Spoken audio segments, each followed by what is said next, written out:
Bienvenue à cette dévotion matinale. Alors que nous plongeons dans la richesse de la parole de Dieu, nous vous invitons à considérer de soutenir cette émission. Votre générosité est essentielle pour nous aider à développer différentes ressources de formation pour apprendre et grandir comme disciples de Jésus. Merci d'être une bénédiction pour ce ministère. Que Dieu vous garde.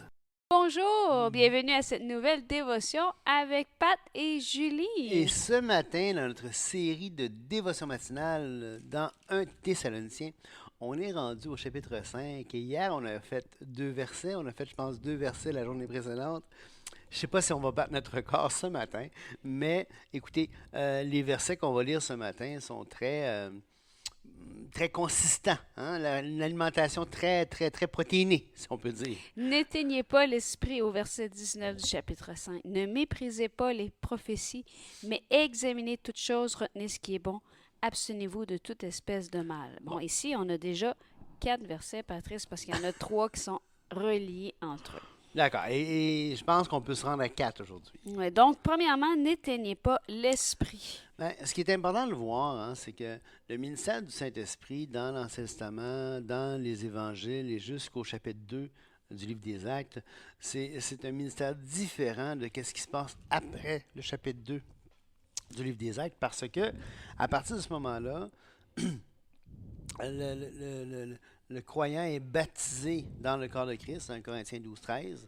Il devient il est placé en Jésus-Christ et le Saint-Esprit vient faire sa demeure dans le croyant. Le croyant devient le naos, hein, pas le hieron, c'est-à-dire pas le temple, l'enceinte générale du temple, mais le naos, ça veut dire le lieu très saint du temple. Et donc, l'esprit ne peut pas sortir et partir n'importe comment, c'est pas comme ça. Pas chez un croyant, en tout cas pas chez un chrétien. Pourquoi? Mais parce qu'il est le lieu très saint et Jésus avait dit, l'esprit va demeurer éternellement avec vous. Alors, c'est pas du tout la même chose que dans l'Ancien Testament où est-ce que David va dire « Ne me retire pas ton Saint-Esprit ». Évidemment, l'Esprit pouvait venir et partir dans l'Ancien Testament. C'est pas du tout la même sorte de relation qu'il entretenait avec les croyants de l'Ancien et avec les croyants du Nouveau. Tout ça pour dire que ici, n'éteignez pas l'Esprit. Qu'est-ce que ça veut dire? Ça veut dire « Éteins pas la petite voix de l'Esprit, éteins pas le ministère de l'Esprit à ton égard, éteins pas les fruits de l'Esprit que l'Esprit veut développer en toi. » Hein? D'ailleurs, Paul, dans l'Épître aux Galates, au chapitre 5, va parler des œuvres de la chair, et va parler du fruit de l'Esprit, et il va dire, si vous marchez selon l'Esprit, vous n'accomplirez pas les désirs de la chair, il va dire ça ailleurs. Et donc, quand on marche dans l'Esprit, quand on marche dans la chair, pour ainsi dire, c'est comme si on éteignait, mais le Saint-Esprit, ce n'est pas une chandelle qu'on souffle dessus, là. On éteint l'influence de l'Esprit dans nous. C'est bien dit. Oui? C'est bien dit. Voulais-tu ajouter quelque chose? Non. Non? Alors, ne méprisez pas les prophéties. Ça aussi, c'est quelque chose d'intéressant. Est-ce que Paul veut parler ici des prophéties de l'Ancien Testament, puisque dans Thessaloniciens, il parle beaucoup de l'avènement du Seigneur. Et donc, méprise pas les prophéties de l'Ancien à l'égard de ce que Dieu en réserve pour l'Église. Donc, méprise pas cet aspect-là des Écritures. Moi, je penche pour ça. Certains vont dire que c'est mépriser le ministère prophétique. Hein? Peut-être que c'est ça. Moi, j'ai pas l'impression que ça s'adresse à ça. Je pense que l'Église est bâtie sur le fondement des prophètes et des apôtres, dans Éphésiens, je pense que c'est chapitre 2. Donc, quand tu bâtis une maison, tu rebâtis pas la fondation à tous les étages. Donc, il y a le fondement des apôtres, il y a le fondement des prophètes.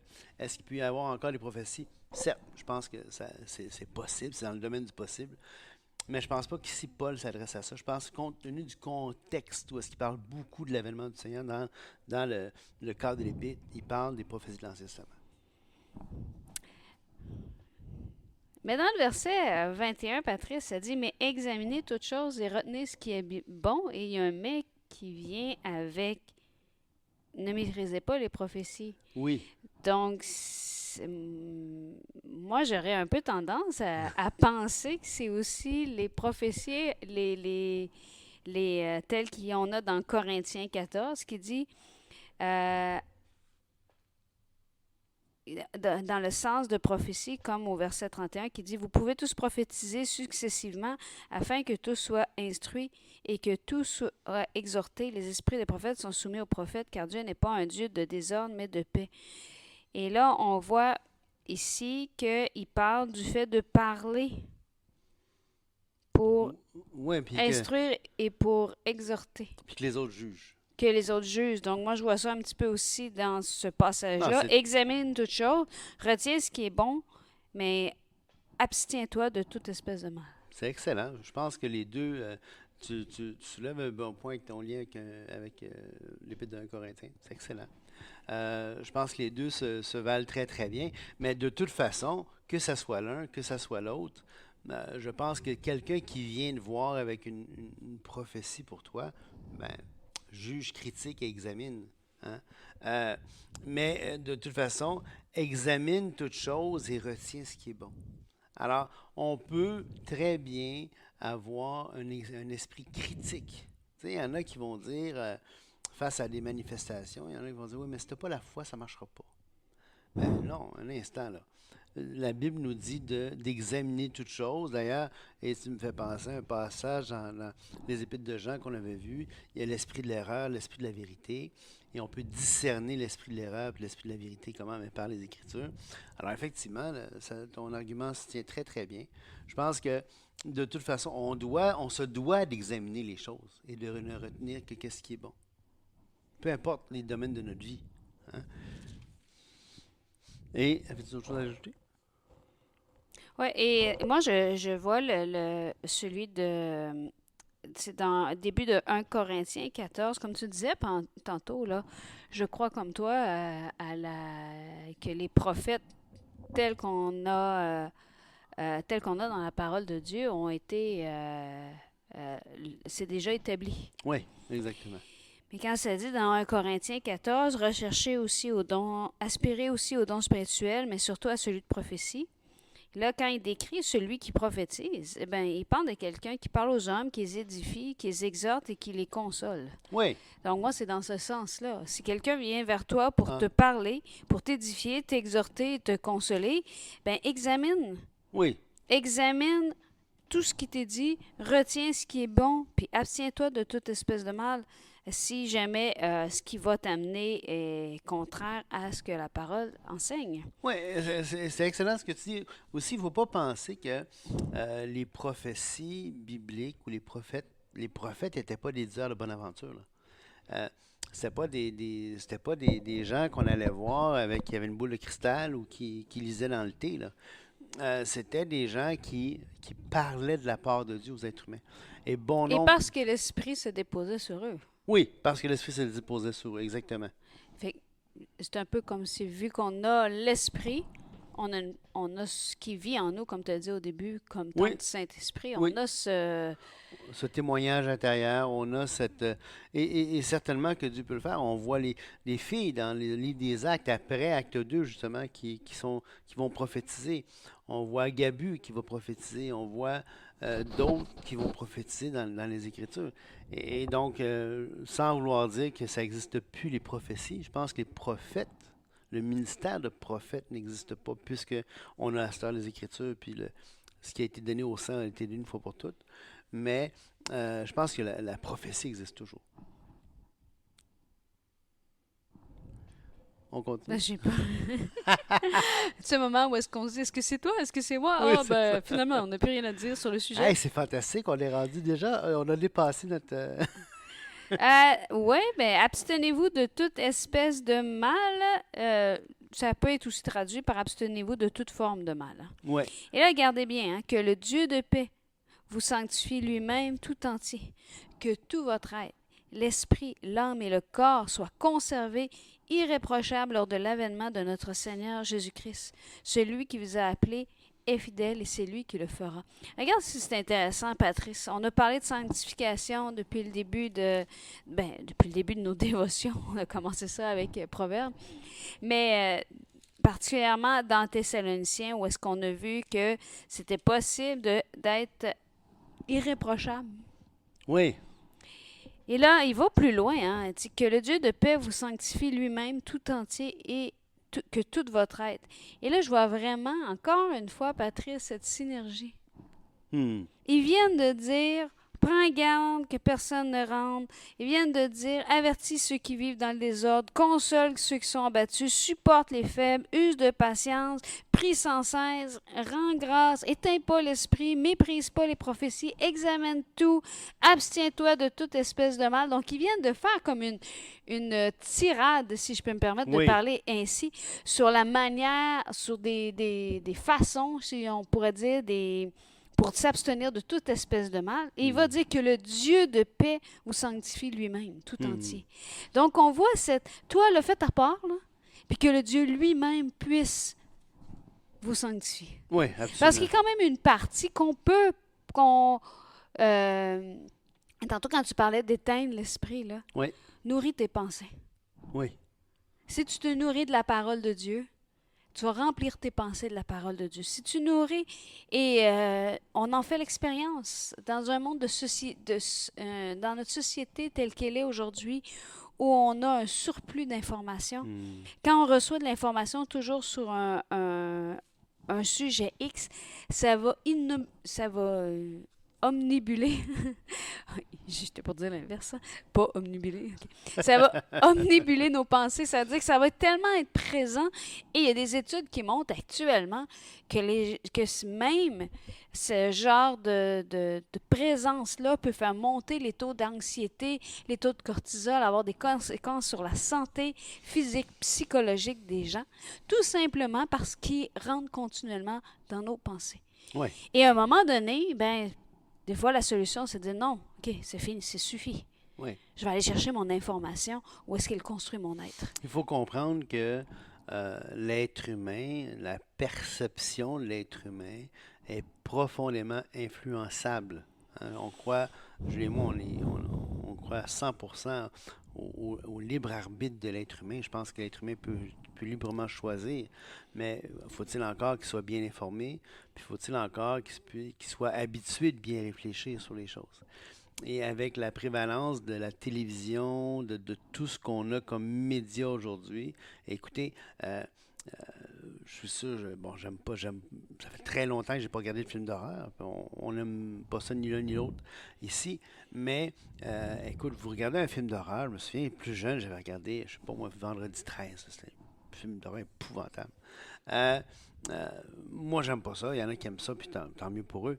Mais sauf que le sentiment de terreur, le sentiment d'angoisse, le sentiment que crée la musique, les images, la trame narrative, tout ça, ce n'est qu'une histoire.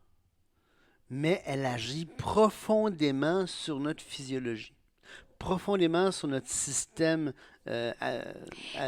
d'adrénaline, le cortisol, toutes les hormones jouent.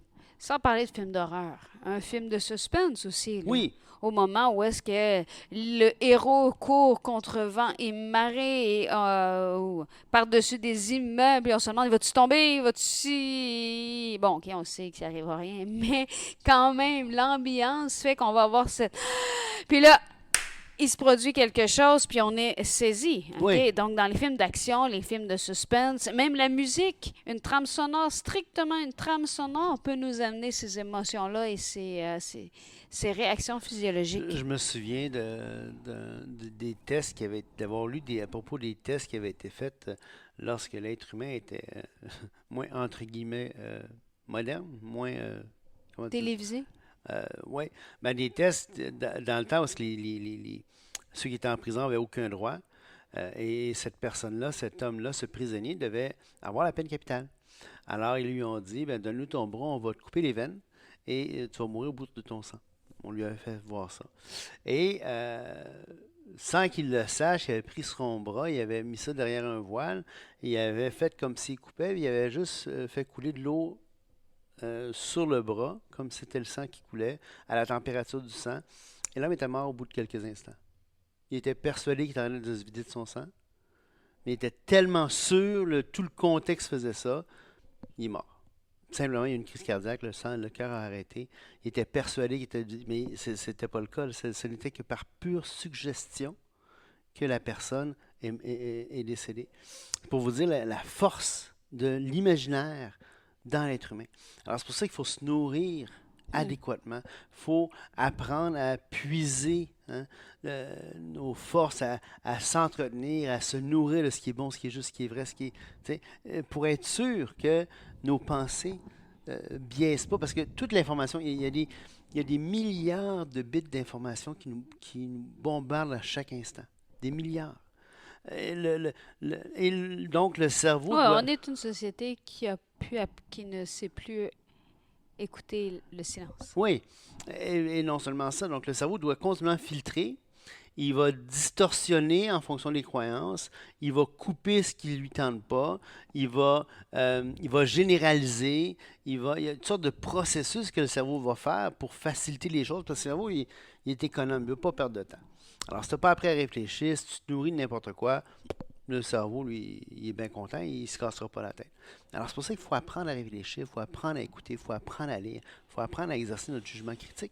Et Donc, ça, c'est important. et donc, on voit dans ça on a une grande parenthèse pour dire que au départ, qu'on a une action que nous, on peut faire, mais c'est jamais seul.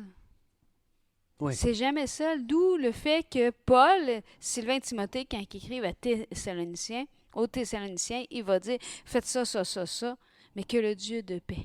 oui, Que le Dieu de paix vous sanctifie lui-même tout entier, que toute votre être, l'esprit, l'âme, le corps soient conservés irréprochables lors de l'avènement de notre Seigneur Jésus-Christ. Rappelons-nous ici qu'il n'est pas en train de dire que seul le Dieu de paix le fasse.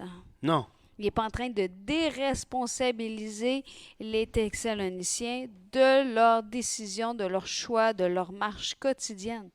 Il est juste en train de dire, il est en train de prier, dans le fond, que le Dieu de paix puisse les accompagner. Et c'est jamais, jamais, jamais en dehors de ça notre marche. C'est exact. pour ça qu'il faut s'abreuver de la parole de Dieu. C'est pour ça qu'il faut nourrir nos pensées d'éternité. J'aime bien cette phrase-là.